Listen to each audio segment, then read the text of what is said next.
Hello everyone, welcome to Conversations with Sakeina. Today, what would normally be Wise Words to Ponder Day, we're going to be doing things a little bit differently. The most recent tarot card walkthrough that I did was for the Supernatural deck. And Sakeina urged me, rather than doing Wise Words to Ponder, that we do a weekly episode of Into the Unknown, just for this week. I've done this once before, so I'm going to share a paranormal story with you, a true story, one that was sent to me when I had my website, Night Watchman Chronicles, from 2004 to 2017.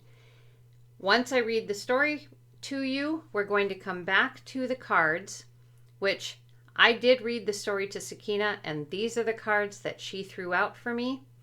Once I'm finished with the story, we'll come back and see what cards she's given us and what she has to say about the story.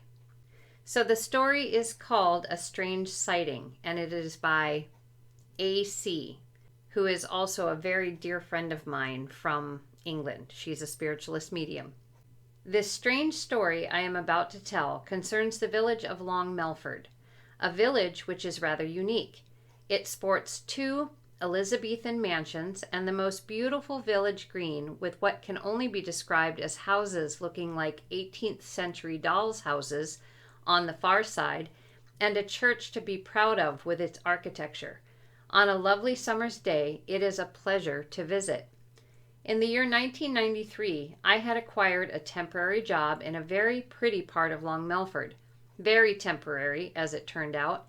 For obvious reasons, I cannot divulge where in Long Melford this office was. Suffice it to say, it looked really lovely. At the back of the property was a hilly area with trees at the top. The second morning of this job, my husband drove me to work. As we reached the property, we noticed what can only be described as a huge cat walking slowly up the hill to the west of the property. It was the red of a fox, had a huge body, tail, and the large head of a cat, but this was no common or garden moggy. It looked at us and continued walking, disappearing over the top of the hill into the trees. Shocked, we looked at one another and could not believe our eyes. Nobody else reported this animal, and nothing was in the local paper of anyone sighting so large a cat. Being a medium, I sometimes pick up on atmosphere, and this place I temporarily worked at was no exception. I honestly did not like it there and felt like a bird in a cage that had had a cover thrown over it. My head felt tight, as if the atmosphere was so dense it was crushing me, and I found myself more than once jumping up and running outside. Being by myself there did nothing to allay the feelings either. After 3 days of this, I had palpitations on waking up and rang, although only 7 a.m., the boss of the temp agency. Nothing would make me go back there. Nothing. She was very kind and understanding and said nobody would stop for very long. I still wonder to this day what was wrong there, but never went back. Okay, so let's see what cards Sakeina gives us for this story. We have the Moon.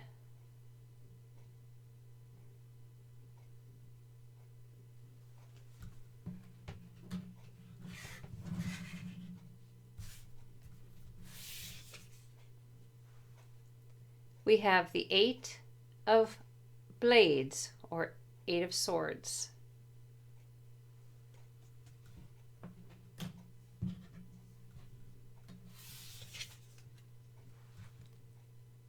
We have the High Priestess.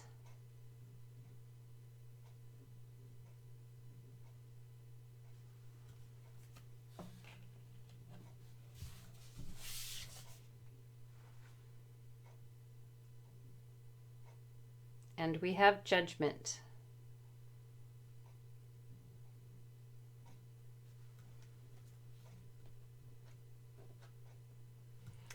All right, so with the Moon card, Sakeina is saying that things were definitely not what they seemed at this temporary job location or on the property, and that the energy was kind of a trickster energy going on, something that would make the atmosphere feel very odd, something that might plant feelings and ideas into someone's head,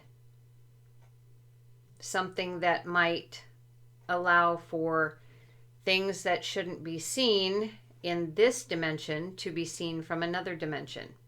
Trickster energy.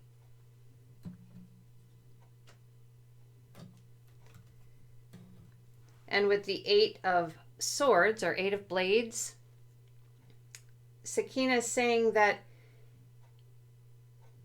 it was actually a ghost, or kind of a trapped spirit, that was unable to move on, that was causing what AC was feeling in this location.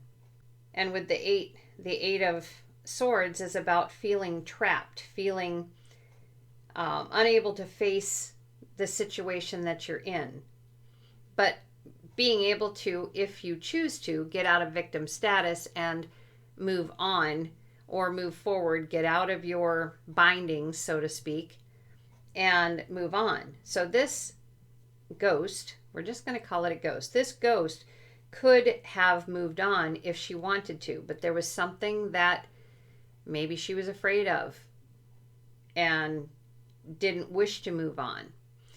And how she felt, her trapped feeling, may have moved on to AC, because she talked about feeling trapped, like she was in a bird cage with a cover over it. And with the High Priestess, Sakeina is saying that since AC was a medium, she trusted her intuition and definitely knew that something wasn't quite the way that it should be. Maybe not fully understanding what it was, because it doesn't seem like this ghost actually brought forth a whole lot. I mean, she didn't move furniture or anything like that.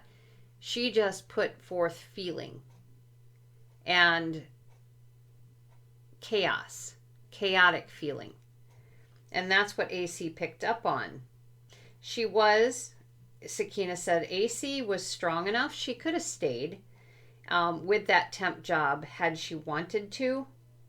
But Sakeina is saying that there were other spirit side, who were trying to help this person cross over.